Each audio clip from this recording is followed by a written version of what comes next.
하나님께서 우리에게 주시는 말씀은 히브리서 4장 14절부터 5장 10절까지 말씀입니다. 그러나 우리에게는 하늘에 올라가신 위대한 대제사장이신 하나님의 아들 예수가 계십니다. 그러므로 우리의 신앙 고백을 굳게 지킵시다. 우리의 대제사장은 우리의 연약함을 동정하지 못하시는 분이 아니십니다. 그는 모든 점에서 우리와 마찬가지로 시험을 받으셨지만 죄는 없으십니다. 그러므로 우리는 담대하게 은혜의 보좌로 나아갑시다. 그리하여 우리가 자비를 받고 은혜를 입어서 제때 주시는 도움을 받도록 합시다. 각 대제사장은 사람들 가운데 뽑혀서 하나님과 관계되는 일에 임명을 받습니다. 그리하여 그는 사람들을 위하여 예물과 속죄의 희생제사를 드립니다. 그는 자기도 연약함에 휘말려 있으므로 그릇된 길을 가는 무지한 사람들을 너그러이 대할 수 있습니다. 그는 백성을 위해서 속죄의 제사를 드려야 하는 것과 마찬가지로 그 연약함 때문에 자기 자신을 위해서도 드려야 하는 것입니다.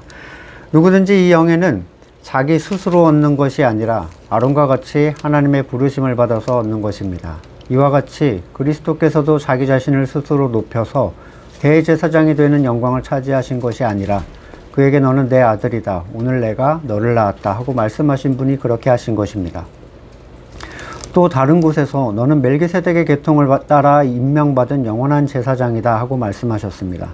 예수께서 육신으로 세상에 계실 때 자기를 죽음에서 구원하실 수 있는 분께 큰 부르짖음과 많은 눈물로써 기도와 탄원을 올리셨습니다.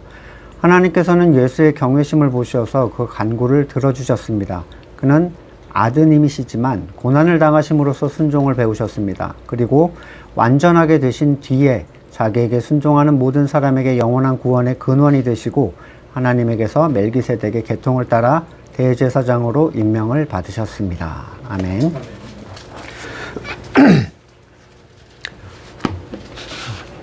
대제사장이라는 직분은 예수님 때로부터 지금 2000년이 지난 중동도 아닌 아시아에 사는 이방인인 우리들에게 너무 생소하죠. 우리가 생각하는 대제사장, 이렇게 보면은 단순하게는 구약 개념에서 제사장 중에 보스 정도, 그리고 백성의 죄를 벗는 그 제사를 드리는 사람. 또 신약 시대의 대제사장의 이미지는 또 다르죠. 예수님을 핍박한 나쁜 녀석들 정도. 따라서 오늘날의 우리가 대제사장직을 통해서 그리스도를 설명하고자 하는 이 서신 기자의 메시지를 바르게 이해하기가 굉장히 어려워요. 이런 이유에서 이 본문을 대하는 사람들은 본래 대제사장은 어떤 존재고 또 당시 서신을 받을 때 대제사장이 어떤 의미였는지 이 사람들에게 분명하게 알고 넘어갈 필요가 있겠습니다. 성경에 대제사장으로 언급된 첫 번째 존재는 아론이죠. 그리고 그가 맡은 일은 대속죄일에 지성소로 들어가서 백성의 죄를 대속하는 일을 맡았어요. 어떤 의미에서 대제사장은 하나님과 택하신 사람의 사이의 중개자의 역할을 하고 있습니다.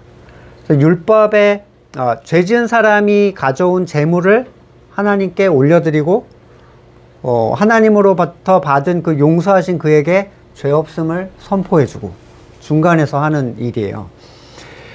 율법에 의하면 대제사장직은 종신직으로 죽은 다음에 누군가에게 승계가 돼요. 근데 우리는 복음서에서 예수님 당시에 2명의 대제사장이 살아있는 걸 보게 됩니다. 누가복음 3장 2절에 안나스와 가야바가 대제사장으로 있을 때 이런 얘기가 나와요. 이건 대제사장 직분 어딘가에 심각한 문제가 발생했다라는 사실을 보여주고 구약에서도 문제가 많은 대제사장들이 있었죠. 근데 다수의 대제사장이 나타난 거는 지금 없었단 말이에요. 이 구약에서는. 그들이 율법을 대놓고 건드렸다는 사실을 분명하게 보여줍니다. 그리고 역사가들이 이 문제가 어디서 잘못된 것인가 이렇게 찾아보기 시작했어요. 포로기 이후에 유대인들은 페르시아, 헬라, 로마 이렇게 치하에 있었죠. 밑에. 따라서 정치적 지도자는 없었지만 종교 지도자인 대제사장은 계속해서 있었는데 대제사장이 필수적인 이유는 대제사장이 없는 상태에서 하나님과 관계를 맺는 게 불가능했기 때문이에요. 무조건 있어야 돼요. 무조건. 죄가 해결되지 않은 상태에서 그들의 양심이 하나님을 향할 수가 없었죠. 당연히. BC 171년에, 그러니까 주님 오시기 171년 전에 야손이라는 사람이 대제사장직을 유지하기 위해서 시리아 안티오쿠스 4세에게 일정액을 정기적으로 바치기 시작합니다. 왜냐하면 이때 지배국들은 이스라엘의 대제사장직을 정치적 유익을 위해서 자기가 임명을 하기 시작했어요. 야손은 1년에 은 360달러를 60달란트라는 금액을 바쳤는데 이게 요즘으로 치면 한 20억쯤 된대요. 어마무시한 돈을 대제사장직을 유지하려고 바쳤어요. 이 말은 당연히 그가 대제사장직을 잡으면 뽕을 뽑을 수 있는 금액이라는 거예요. 20억보다 더 많은 걸 내가 가져올 수 있기 때문에 이 정도를 투자하는 건 나쁘지 않다 이렇게 생각한 것 같아요. 야손은 메넬라우스라는 사람한테 이 돈을 주면서 심부름을 시킵니다. 근데 재밌는 얘기가 나와요. 이 메넬라우스는 기존의 대제사장이었다가 살해당한 오니아스 3세의 삼촌이었고 헬레니즘 추종자였어요. 근데 이제 대제사장직을 야손이 유지하려고 얘한테 돈을 맡겨서 갖다 줘라 한 거예요. 근데 여기 360달란트에다가 더하기 자기 돈 300달란트를 넣어서 가로챘어요. 대제사장직을. 그러니까 660달란트를 주고 그걸 자기가 챈 거예요. 참 대단한 사람이죠. 메넬라우스 뒤를 이은 알키무스는 또 엄청난 악행을 저지른 대제사장인데 성전의 내벽을 무너뜨릴 계획을 세웁니다. 이 대제사장이. 뭐 정치적 이유가 있겠죠. 그리고 갑자기 극심한 고통에 시달리면서 죽게 돼요. 이후로 이 정권 쟁탈전 속에서 7년 동안 대제사장이 없는 시대가 있어요. 7년 동안 속죄를 못하는 거예요. 이 사람들이. 포로기 이후에 이스라엘 역사 안에 일어나는 이 대제사장직을 차지하기 위한 암투는 마치 로마 황제를 차지하기 위한 암투처럼 엄청나게 치열하고 잔인하고 비열하고 세속적이었습니다. 방금 언급드렸던 암살당한 오니아스 3세 이후로 그 암살당한 사람을 마지막으로 아론 계열의 대제사장은 역사 속으로 사라졌어요. 그러니까 다 율법에 합한 자들이 아니었다는 거예요. 이후로는 대제사장직은 고가의 경매품 같이 돼버렸습니다. 돈을 더 많이 낸 사람이 가져가는. 이후로 마카비 혁명 때 이스라엘이 한번 새롭게 될 시간이 있었죠. 다 뒤집어졌다는 건 이제 우리가 정비할 기회가 있다 이런 건데 왕이 되었던 이 요하네스 히르카누스도 자기가 자기를 대제사장으로 세웠어요. 그 직을 그냥 정치직에 편입을 시킨 거죠. 뛰어난 정치인이었지만 하나님의 일에는 관심이 없었던 사람으로 이제 기록이 되는데 본래 바리새파 출신이라고 해요. 근데 사람들이 너 세속화됐다 막 이렇게 욕하니까 당파를 바꿔서 사두개로 갈아탑니다. 사두개는 원래 세속적이거든요. 이때부터 사두개인이 대제사장직을 계속 이제 맡는 사람들이 된 거죠. 이 대제사장들은 항상 부유했고 기득권에 있었는데 그 모든 부와 힘의 원천이 성전이었어요. 성전을 장악하고 모든 제사와 세금을 관장했고 뭐 로마 카톨릭에서도 보이잖아요. 면죄부 딱 쥐면 돈 끌어들이는 건 일도 아니에요. 게다가 로마는 이 평화를 유지하는 책임을 이 대제사장한테 맡겨요. 그러니까 이 공권력, 군인을 쓰고 이런 힘까지도 부여를 받은 거예요. 백성은 모두 대제사장을 필요로 할 수밖에 없는 사람들이었는데 이렇게 타락을 했으니 얼마나 여기가 이제 고통스러웠겠습니까? 기원전 30년 헤롯이 로마 제국의 임명으로 통치를 시작한 이래 70년 성전 파괴 때까지 대략 100년 동안 28명의 대제사장이 있었어요. 평균 임기가 3.5년.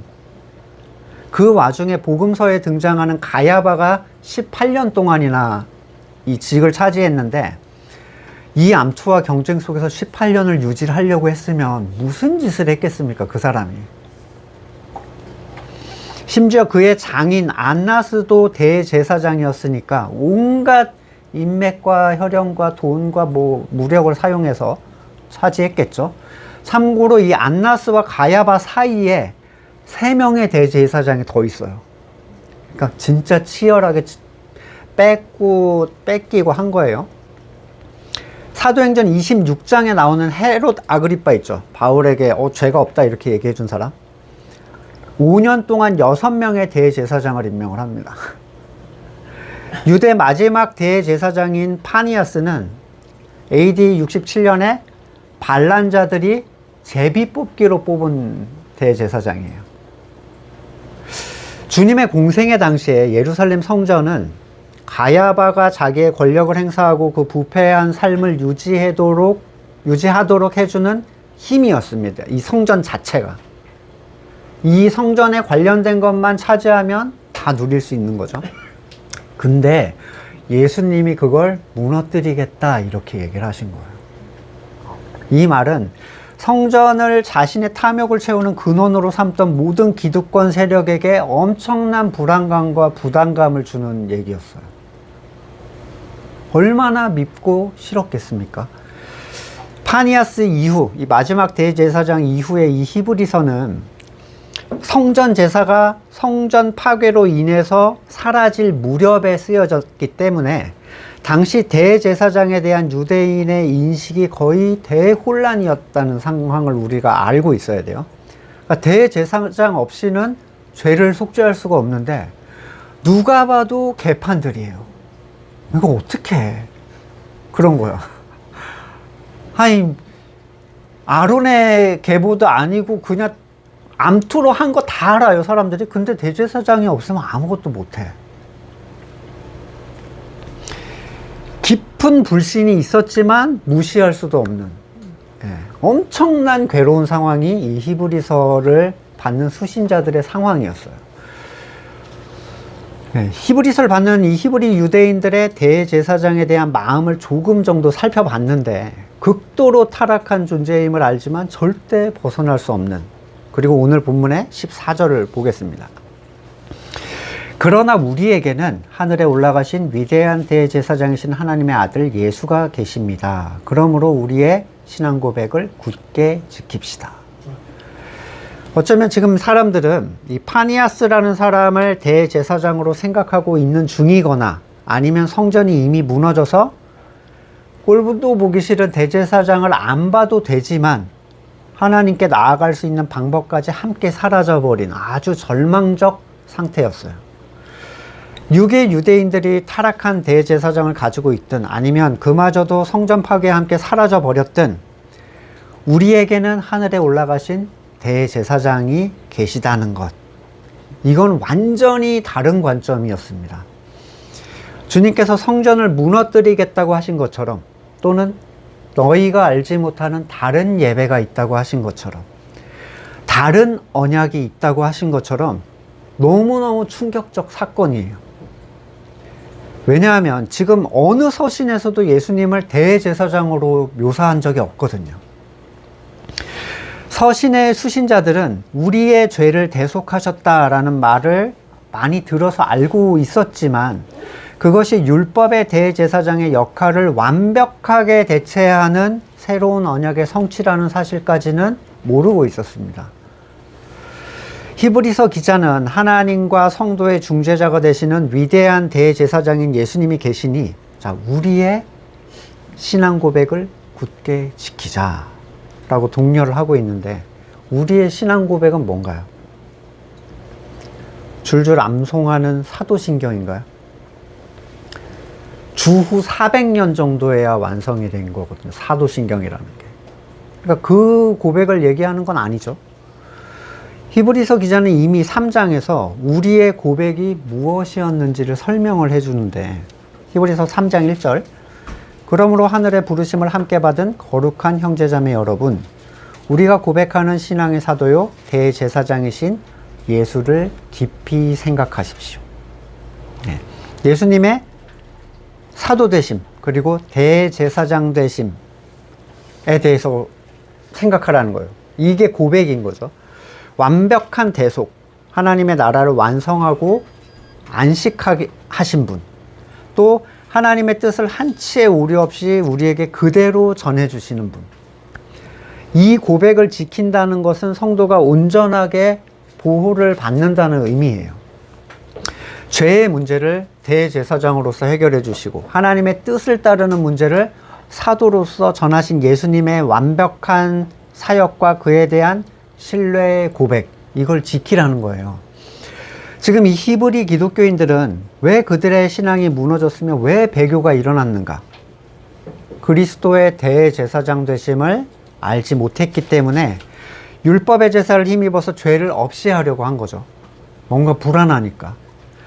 그리스도가 자기의 죄를 어떻게 처리하셨는지를 알고 또한 그의 삶을 아버지의 뜻대로 이끌어 가실 분이라는 사실을 분명하게 고백한다면 그는 그리스도의 도움을 넉넉히 받을 수가 있습니다.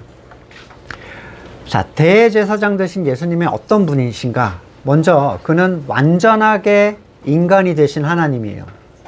완전한 인간. 그러니까 모든 부분에서 인간과 같아지셨고 모든 부분에서 인간이 겪을 수 있는 모든 시험을 다 받으신 분. 여기서 나오는 시험은요, 페이라죠. 그러니까 유혹을 얘기해요. 유혹. 그분은 우리에게 던져질 만한 모든 문제를 다 알고 계시고 다 겪으셨고 다 이기신 분. 나올 문제를 다 알고 계시는 중보자가 바로 예수님이라는 거죠. 우리는 문제 앞에서 그리스도를 향하기보다는 혼자 그 문제를 분석하기를 되게 좋아해요. 개선 방안을 찾아보고 어떻게 하면 그걸 피할 수 있을 것인가 연구하려고 하지만 사탄의 유혹을 사람이 스스로 이길 수 있을 리가 없어요. 예수님이 에덴의 아담과 다른 점은 어떤 점이 있나요? 둘 다 하나님의 생명을 가지고 있었고 둘 다 원죄가 없죠. 네. 근데 아담은 완전한 하나님의 세계 안에서 넘어갔어요. 근데 예수님은 완전한 사탄의 소유 세계 안에서 안 넘어가신 분이에요. 그러니까 비교가 안 돼. 둘은 완전 다른 존재처럼 강력하다는 거예요. 이런 분이 우리를 도와주시는 분이다 라고 설명하는 겁니다.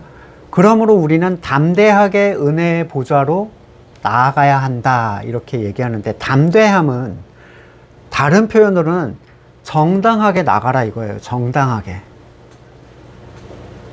그냥 용기를 내라 이런 의미가 아니라 두려움을 극복하라 이런 얘기가 아니에요.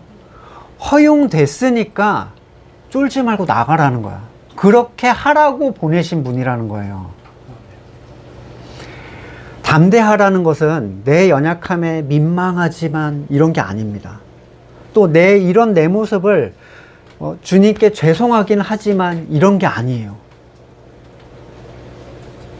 그걸 돕기 위해 오셨으니 도움을 받으러 나가라. 뭐 과외 선생님이 안 돼. 몰라서 못 가겠어. 이건 웃기는 거잖아요. 그렇죠? 도와주러 온 사람한테는 그 도움을 받으러 나가는 건 너무 당연하다는 거예요. 넘어져도 괜찮습니다. 다시 그분께 나가서 도움을 구하면 돼요.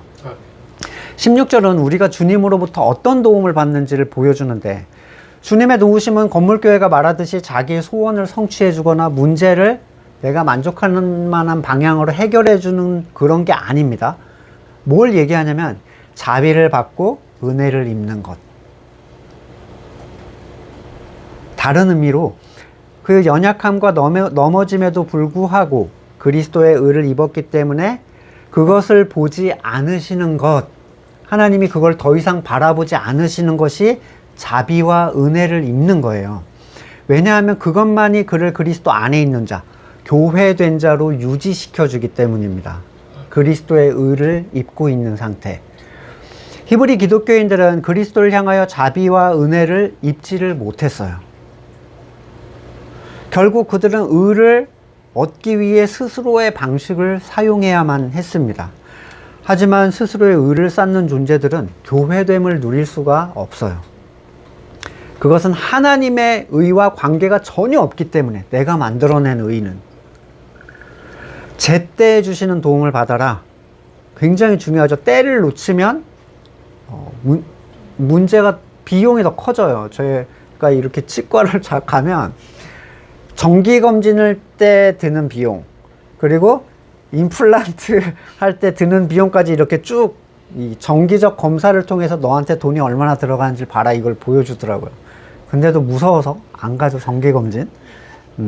빨리 가는 게 제일 좋은 거라고는 우리가 알고 있지만 그거를 쉽게 선택하지를 잘 못합니다.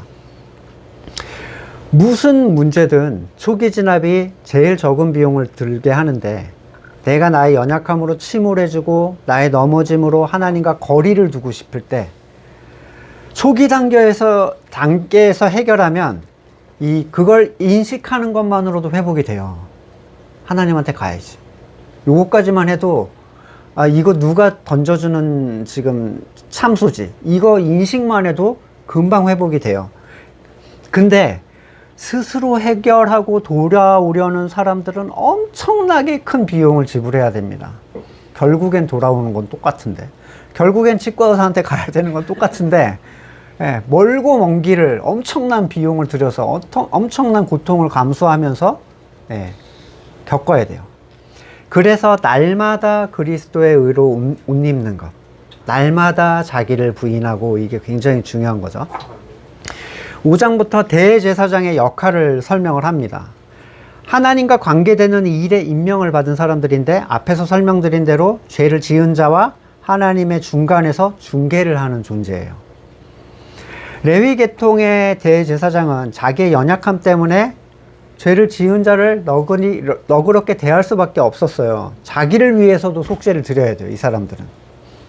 또 백성을 위해서도 속죄를 드리죠. 쉽게 말해서 이 대제사장이라는 존재, 인간 대제사장의 온전치 못함을 지금 보여주고 있는 거예요. 연약함. 그리고 대제사장 직분은 당시에 혼탁했던 유대 사회처럼 돈을 주고 사는 일이 절대로 될 수가 없었어요. 어떤 의미에서 히브리서 기자는 지금 유대 사회에 너희가 다시 돌아가서 처리하려고 하는 그 문제의 직을 이렇게 책망하고 있는 거예요. 얘네한테 가서 지금 그걸 해결 보겠다고? 이 얘기예요. 그래서 그 직분, 이 율법에 속한 직분이 지금 무가치해졌다. 그걸로는 안 된다. 이걸 얘기를 하는 겁니다. 스스로 영예를 얻은 사람들은 결국 자기의 영광을 취할 수밖에 없어요. 그러나 그리스도의 대제사장직은 그를 아들로 확증해 주신 하나님께서 세워주신 직분인데, 그래서 아론 계열이 아닌데도 하나님의 직속 계열 신분으로 시편 110편에서 언급을 합니다. 야곱과 에서의 장자 직분을 보면 누가 봐도 에서가 장자잖아요. 근데 하나님이 선택적으로 그냥 바꾸세요. 하나님의 주권으로. 이게 하나님의 선이고 구원에 대한 하나님의 방식입니다. 에브라임과 므낫세도 바꿔요. 막 손을 바꿔서 안수하죠. 이방인의 피가 섞인 룻의 집안, 보아스를 통해서 다윗 자손의 가문으로 만들어 버리세요. 왜 레위 계열이 아닌데 제사장이라 하느냐? 이 질문은 하나님의 주권보다 정해진 방식이 더 중요해, 이 얘기밖에 안 됩니다. 그러나 예수님의 대제사장직은 단순히 임명 개념이 아니라 그 직을 위한 준비 과정이 있었어요. 아론 계열은 임명이죠, 그냥. 그걸 하기 위해서 뭐 혹독한 뭐를 거치고 이게 없어요. 근데 예수님의 직은 달랐어요. 7절부터 9절의 내용은 예수님께서 대제사장으로 임명을 받기 위해서 겪으신 일들을 얘기를 합니다. 그리스도의 고난은 이미 반드시 일어나야만 할 일로 구약에서 예언되었던 사건인데, 누가복음 17장 25절, 그러나 그는 먼저 많은 고난을 겪어야 하고 세대에게 버림을 받아야 한다. 또 사도행전 17장 3절 그리스도께서 반드시 고난을 당하시고 죽은 사람들 가운데서 살아나셔야 한다는 것을 해석하고 증명하면서 예수가 바로 그리스도이십니다. 이렇게 말했습니다. 고난이 왜 필요하고 이 고난이라는 건 뭘 의미하는가? 이게 중요하죠. 자, 고난은 하나님의 일의 완성을 위해서 반드시 필요한 일이에요. 반드시. 하나님께서 완성하고 쉬신 일이 뭐죠? 구속사역이잖아요. 구속사역. 예. 바로 죄 지은 인간의 구속사를 위한 마지막 정점이 예수 그리스도의 고난의 끝이에요.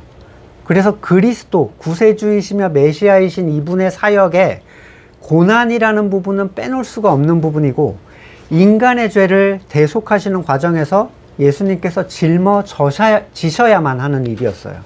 그러니까 모든 면에서 인간과 똑같아졌다는 건 어떤 의미냐면요. 그분이 하나님의 아들이라고 해서 한 인간의 10,000배만큼의 인내를 가지고 있다거나 이런 게 아니라는 거야. 우리보다 엄청난 지혜를 가지고 있다거나 엄청난 사랑을 미리 부여받았다거나 이런 게 아니라는 거예요. 똑같아야만 공식적으로 인정이 되는 거니까요. 아담과 같은 한 사람의 죄 없는 피조물로서 과거와 현재와 미래의 모든 죄를 감당하는 일. 이건 뭐라고 표현할 수가 없어요. 죽음을 떠나서 죄책이라는 거 아시죠? 죄책감. 그것 때문에 사람들이 자살하잖아요. 근데 그 모든 죄책감과 그 무게와 그 모든 징벌을 예수님이 한 인간의 몸으로 그냥 받으셨다는 거예요. 그래서 예수님이 그렇게 피하고 싶어 하셨죠. 너무 감당하기가 힘들어서. 예. 또 죽는 순간까지 어찌하여 나를 버리시냐. 아버지의 일을 이해하지 못하셨어요. 예수님께서는 자신이 죽어야만 한다는 사실, 그것도 단순히 육신의 혼적 목숨뿐만 아니라 영적 죽음을 당해야 한다는 사실을 이미 알고 계셨고, 그걸 감당하기 위해서 큰 부르짖음과 많은 눈물로 기도와 탄원을 올리셨다. 이렇게 얘기하는데, 탄원이라는 건 어떤 의미냐면 억울한 사정을 아뢰어 도움을 요청하는 거예요. 내가 무슨 죄를 지었습니까? 근데 이걸 내가 감당해야 돼. 근데 하나님의 뜻은 잘 모르겠어. 하지만 하나님은 옳다. 그리고 꺾으신 거예요, 자기. 욥기에서 욥의 외침과도 굉장히 비슷해 보여요. 알지 못하는데, 무지한데, 내가 무슨 죄를 지었는지 모르겠는데 하나님은 알려주지도 않아. 우리가 알다시피 이 잔을 피하게 해달라는 탄원이 3번이나 하나님한테 거절이 되죠. 근데 오늘 본문 7절에서는 그 눈물의 간구를 들어주셨다 이래요. 그렇다면 들어주신 간구는 감당할 수 있는 힘을 주셨다는 의미인데, 결국 그분의 기도가 뭐였어요? 내 뜻대로 말고 아버지의 뜻이 이루어지기를. 이걸 들어주셨다는 거예요. 자, 아버지의 뜻을 우선시하는 모습. 이게 예수님의 하나님에 대한 경외심입니다. 그리고 우리는 그 예수님의 기도가 주님께서 가르쳐 주신 기도 앞부분에 들어있음을 알고 있어요. 아버지의 뜻이 이루어지게. 아무 생각 없이 했지만 엄청난 얘기를 지금 이 앞부분에서 시작한 거예요. 우린 기도에. 주기도를 진실된 마음으로 한다는 것은 내 선을 포기함으로써 발생하는 고통을 감내하기로 내가 결단한다는 거예요. 그것이 창조주 되신 하나님의 선악의 주권을 인정하고 하나님을 경외하는 일이에요. 우리가 인식적으로 또 행위적으로 종교적으로 하나님한테 굽신굽신 해왔잖아요. 사실. 그러면서도 자기 선을 주장하는 사람들은 사실 하나님을 경외하는 법을 알지 못하는 사람들입니다. 창세기 22장 12절 천사가 말했다. 그 아이에게 손대지 마라. 그 아이에게 아무 일도 하지 마라. 내가 너의 아들, 너의 외아들까지 나에게 아끼지 아니하였으니 네가 하나님 두려워하는 줄, 다른 말로는 경외한다는 용어예요. 경외하는 줄 내가 알았다. 아브라함에게 있어서 최고의 선이 될 수 있는 존재죠. 이 이삭이라는 존재. 심지어 하나님의 능력으로 얻은, 너무나 정당한 거야. 하나님이 줬는데. 근데 그 아이를 하나님의 뜻에 다시 맡기는 것은 하나님에 대한 아브라함의 최고의 경외심이에요. 당신이 무조건 옳다는 거죠. 그냥 옳다. 그리고 이거는 그냥 억지로 한 게 아니라 인정입니다. 그냥. 전도서 12장 3절 할 말은 다 했다. 그렇게 얘기를 해놓고 결론을 뭐라고 하냐면 하나님을 경외해라. 그분이 주신 계명을 지켜라. 이게 바로 사람이 해야 할 의무이다. 창조주를 그대로 인정하는 거. 전도서 3장 14절 이제 나는 알았다. 하나님이 하시는 모든 일은 언제나 한결같다. 거기에는 보탤 수도 뺄 수도 없다. 하나님이 이렇게 하시니 사람은 그를 경외할 수밖에 없다는 거예요. 하나님의 능력에 우리가 뭘 손을 못 댄다는 거야. 더하지도 빼지도. 예레미야 2장 17절 이집트로 도움을 요청하러 달려가는 이 사람들에게 뭐라고 얘기를 하냐면 17절에서 19절에 보면 네가 저지른 악이 너를 벌하고 너 스스로 나에게 돌아섰으니 배신이 너를 징계할 것이다. 그러므로 주 너의 하나님을 버린 것과 나를 경외하는 마음이 너에게 없다는 거. 왜? 하나님은 그러지 말라고 했거든요. 근데 자기들이 볼 때는 이집트를 의지하는 게 안전해. 그러니까 포기하지 않았어요. 나를 경외하는 마음이 너에게 없다는 것이 얼마나 악하고 고통스러운가를 보고서 깨달아라. 나 만군의 하나님의 말이다. 자기의 무지한 선을 부인하고 아버지의 뜻이 이루어지기를 간구하는 자가 진짜 하나님을 경외하는 사람이에요. 그것은 그러라고 했기 때문에 수행하는 게 정도가 아닙니다. 진짜 그분의 뜻이 너무 가치가 있어서 그렇게 하는 사람들이에요. 완전 둘은 또 다르죠. 다른 행하는 모습은 비슷할지 몰라도 격이 다른 사람들이에요. 잠언의 2장 1절에 자, 아이들아 내 말을 받아들이고 내 명령을 마음속 깊이 간직해라. 거기 네 마음을 두고 소리를 높이고 그걸 애써서 찾아라. 보아 찾듯이.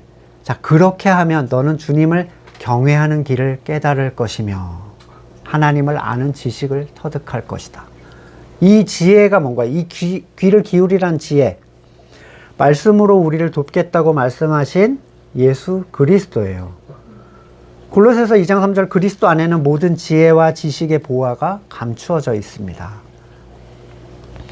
그리스도를 찾는 것, 매사에 그분의 사도 되심과 대제사장 되심을 고백하면서 끊임없이 그분께 도움을 요청하는 것. 그렇게 되면 우리는 하나님을 경외하는 법을 알게 될 것이고 하나님을 아는 지식을 터득하게 될 겁니다. 예수님께서 고난을 당하심으로 순종을 배우셨다는 말씀은 두렵지만 우리한테도 똑같이 적용이 돼요. 뭐 사자밥이 되고 불에 타 죽고 뭐 이런 거, 톱으로 썰리고 가죽이 벗겨지고 이런 것만 생각하시는데 핵심은 그게 아니에요. 이 고난의 핵심은 자기를 부인하는 거예요.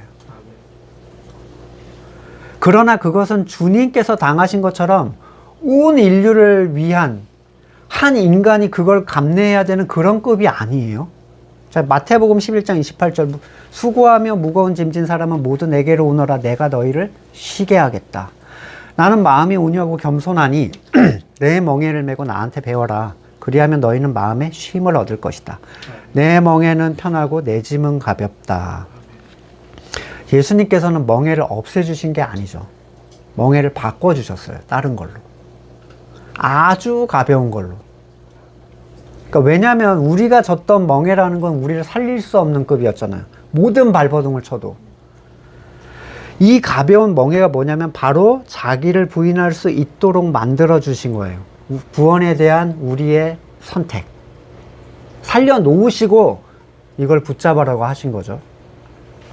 사실 이 자기 부인이 엄청 고통스럽습니다. 대부분의 사람들이 자기 부인이라고 생각하는 영역은 내가 불편하게 생각하지만 좋아하는 거, 요 정도예요. 뭐 예를 들면 게으름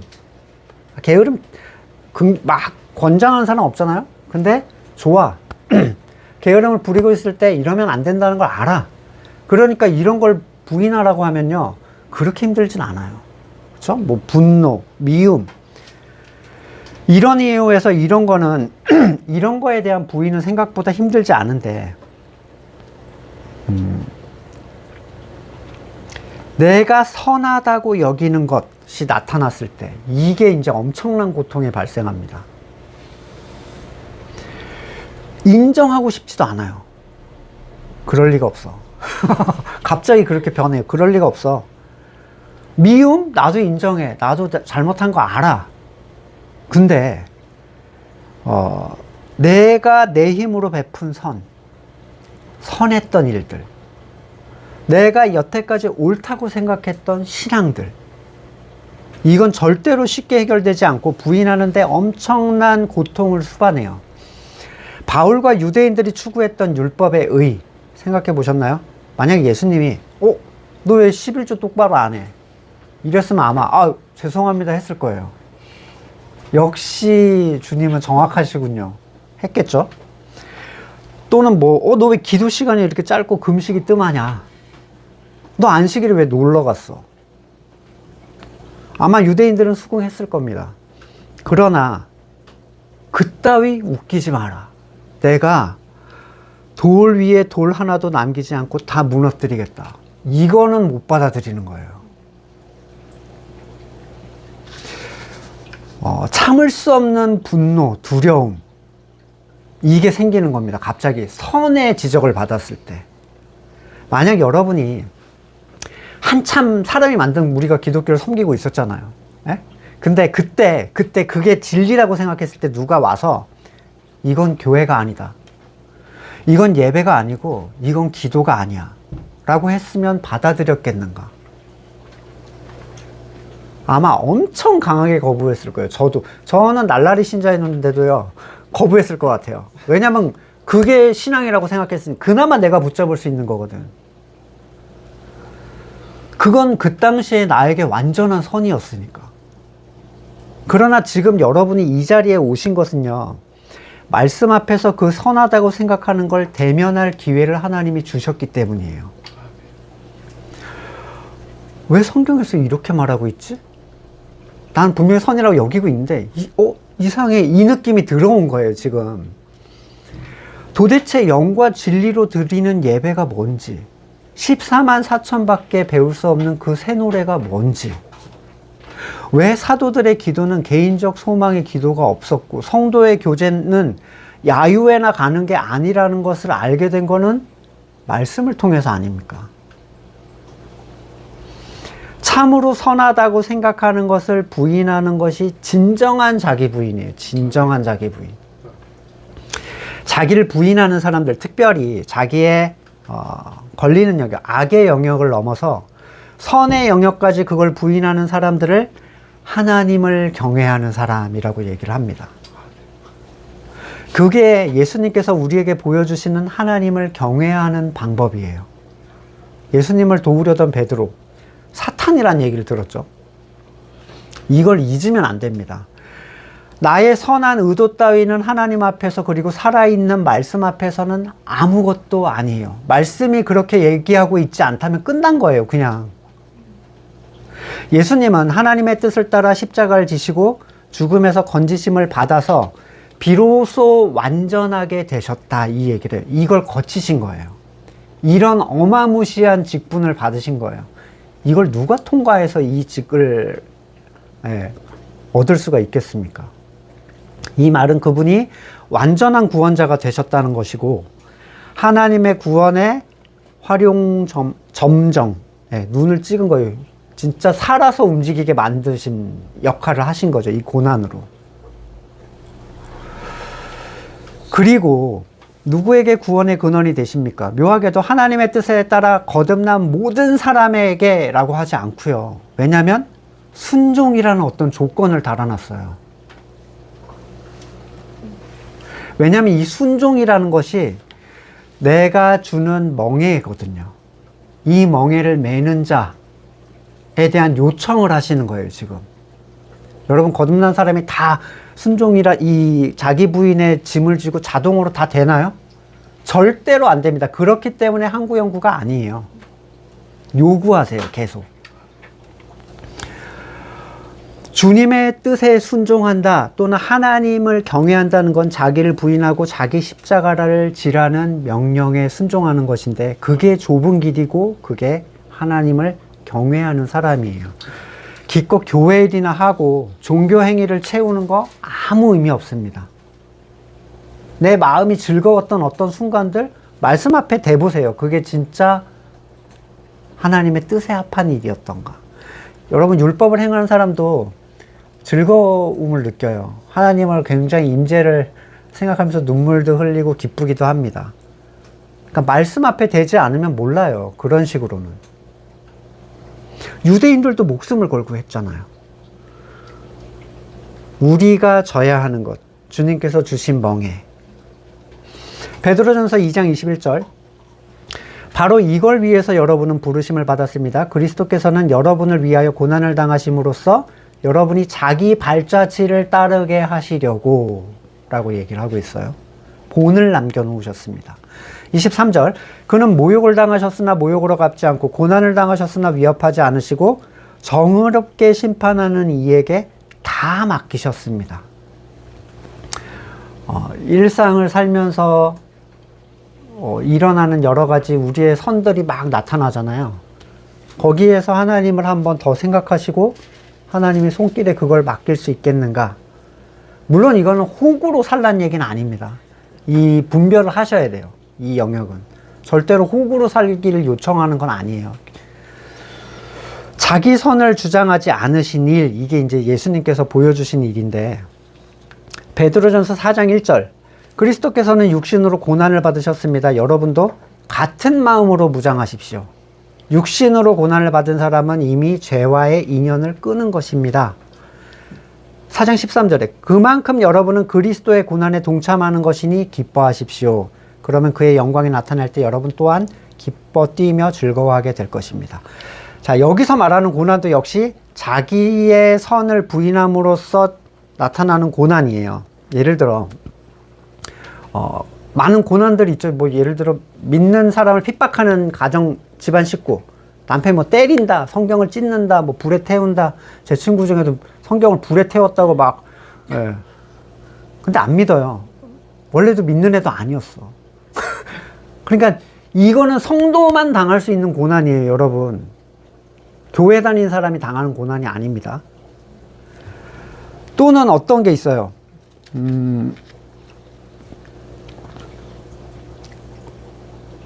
예를 들어 남편이 나를 괴롭힌다.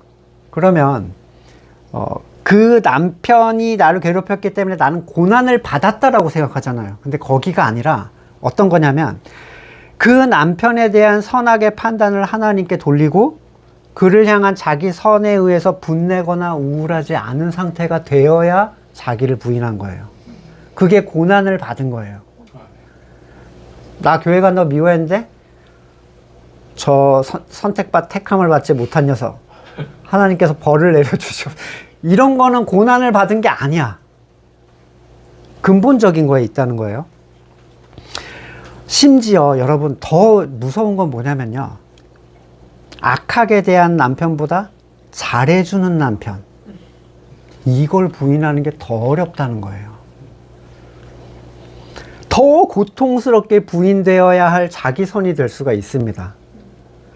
가정적이고 따뜻하고 항상 잘해주는 남편, 사랑스러운 아내, 자기 일을 착착 잘하는 아이들, 잘 돌아가는 사업, 그 모든 유익한 것들, 이게 그 반대쪽보다 부인하기가 훨씬 어려운 거예요. 빌립보서 3장 7절, 나는 내게 이루었던 건 무엇이든지 그리스도 때문에 해로운 것으로 여기게 되었습니다. 이게 진정한 자기 부인의 한 단면이죠. 그뿐만 아니라 내 주 예수 그리스도를 아는 지식이 가장 고귀함으로 나는 그 밖의 모든 것을 해로 여깁니다. 나는 그리스도 때문에 모든 걸 잃었고 그 모든 걸 오물로 여깁니다. 나는 그리스도를 얻고 그리스도 안에 있는 사람으로 인정받으려고 합니다. 라는 율법에서 생기는 나 스스로의 의가 아니라 그리스도를 믿는 믿음으로 말미암아 오는 의, 곧 믿음에 근거하여 하나님에게서 오는 의를 얻으려고 합니다. 여기 보이는 바울은 나는 유익했던 것을 보석으로 생각하지만 버리려고 합니다. 이러질 않죠. 이미 그리스도의 가치 앞에서 이게 얼마나 나를 방해하는 것인지를 발견한 상태에서 버리는 거예요. 발견을 못했는데 버리면 그냥 고통이에요. 자학이에요, 그거는. 그러니까 그리스도 안에서 발견된 것들을 우리는 제거하는 거예요. 발견되지 않았는데 하는 건 그냥 율법 행위에 불과합니다. 로마서 8장 18절, 현재 우리가 겪는 고난은 장차 우리에게 나타날 영광에 견주면 아무것도 아니라고 나는 생각합니다. 고린도후서 1장 5절, 그리스도의 고난이 우리에게 넘치는 것과 같이 그리스도로 말미암아 우리의 위로도 또한 넘칩니다. 고난이 넘치면 엄청나게 고통스러울 거라고 생각하지만 전혀 그렇지 않게 만들어주시는 게 하나님의 위로예요. 하나님이 무슨 세디스트도 아니고 고통을 가해가지고 그러면 항상 기뻐할 수가 없지, 우리는. 그쵸? 그게 고난이 아닌 상태가 되도록 만들어 주신다는 거예요. 이걸 통해서, 이 위로를 통해서 우리는 이게 아무것도 아니었음을 발견하게 됩니다. 주시는 위로가 너무 커서 당하는 고난이 아무렇지도 않게 되는 거. 그러니까 이게 삼자적 관점에서 보면 너무 무서운데 막상 들어간 사람은 괜찮아요. 이게 하나님의 신비죠. 바울 또는 사도들, 초대교회 성도들, 누가 봐도 어렵고 비참한 삶 속에 있었지만 전혀 다른 걸 누리고 있던 사람들이에요. 고린도후서 6장 8절 몇 번이나 반복하죠. 우리는 속이는 사람 같으나 진실하고 해서 쭉 이어져서 아무것도 가지지 않은 사람 같으나 모든 것을 가진 사람입니다. 이건 고백이에요, 그냥. 그런 줄 알아, 이런 게 아니라 진짜 발견한 거예요. 이 자기를 부인하는 고난이라는 것은 성도에게 반드시 있어야만 하는 필수적 고난입니다. 로마서 8장 17절, 자녀이면 상속자이기도 합니다. 우리가 그리스도와 함께 영광을 받으려고 그와 함께 고난을 받으면 우리는 하나님이 정하신 상속자요 그리스도와 더불어 공동 상속자입니다. 거듭난 모두가 상속자가 아니죠. 고난을 받으면, 이 선택에 자발적으로 들어간 사람들을 얘기하는 거죠. 부르심을 받은 자는 많으나 택함을 받은 자는 적다 하셨습니다. 이 일을 마치시고 그분이 비로소 이 멜기세덱의 계통을 따르는 대제사장직으로 임명을 받으신 거예요. 예수 그리스도께서 이 모든 일을 감내하셨던 것은 우리를 구원하실 뿐만 아니라 그걸 따라오게 하시려고. 그러니까 작은 배낭을 하나 이렇게 지어준 거예요. 진짜 천하만큼 큰 거를 지고 가신 다음에 너네도 하나씩 일로 와.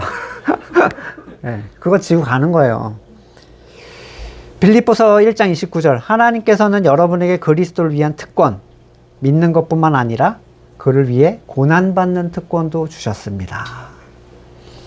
빌립보서 3장 10절, 내가 바라는 것은 그리스도를 알고 부활의 능력을 깨닫고 그분의 고난에 동참하여 그분의 죽으심을 본받는 것.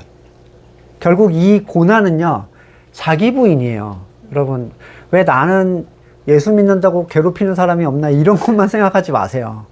얼마든지 아무 일도 안 해도 침실에 누워서도 할 수 있어요. 말씀 앞에서만 서면요. 핍박받는 국가에 살지 않으면 이게 불가능한 일이겠는가. 그래서 일부러 그런 데 찾아가는 분들도 계신데, 누군가 여러분에게 위협하고 욕하고 조롱하지 않으면 이게 불가능한 일이겠습니까? 완전히 가능한 일이죠. 왜냐하면 그건 하나님을 경외하는 모든 사람에게 나타나는 옛사람의 부인에 대한 고난이에요. 좁은 문을 통과하기 위한 자기 부인의 일이기 때문입니다. 만약 우리가 온전히 자기 부인하게 되면 바울과 같이 외부적으로 나타나는 어려움은 크게 우리를 흔들지 못해요. 우리 중에도 이미 누리시고 계시는 분이 계시잖아요. 너무 평안하신 분들. 고난을 당하는 일은 하나님의 말씀의 칼 앞에 자기를 꺼내놓는 자들, 데리고 와야 돼요. 자기 옛사람 데리고 와서 자기가 가죽 벗기고 각을 떠서 씻어가지고 올려드려야 돼요. 그게 자기 부인이죠. 반드시 이 일은 나타날 수밖에 없습니다. 제단에 이삭을 바쳤던 아브라함처럼 우리도 우리의 상한 심령을 날마다 온전히 드릴 수 있게 되기를 간절히 소망합니다. 네, 말씀을 놓고 우리 같이 기도하겠습니다. 대제사장 되신 분에게 우리가 어떻게 제사를 드려야 되는가를 보여주고 있어요. 무엇을 내어놓아야 하고 그분이 우리에게 따라오라고 하신 그 길이라는 게 도대체 뭔가 한번 다시 생각해 볼 수 있기를 원합니다. 이 일은 하나님의 공의로운 심판의 표이니 하나님께서 여러분을 하나님 나라에 합당한 사람이 되게 하시려고 주신 것입니다. 여러분은 참으로 그 나라를 위하여 고난을 당하고 있습니다. 그러므로 우리는 우리 주님에 대하여 증언하는 일이나 주님을 위하여 갇힌 몸이 된 나를 부끄러워하지 말고 하나님의 능력을 힘입어서 복음을 위하여 고난을 함께 겪으십시오. 완전한 대제사장으로 우리를 위하여 오신 예수님, 날마다 주님께 나아가기를 원합니다. 부끄러워하지 말고 말씀 앞에서 드러난 모든 것들을 그리스도 앞에 가지고 나가는 우리가 되기를 원합니다. 이제는 우리 구주 예수 그리스도의 은혜와 하나님의 사랑과 성령의 교제케 하심이 예수 그리스도를 참된 대제사장으로 고백하면서 하나님을 올바로 경외하는 법을 배우기를 소망하는 우리 성도들과 그의 삶의 자리 가운데 이제로부터 영원까지 함께 하시기를 간절히 축원드립니다. 아멘.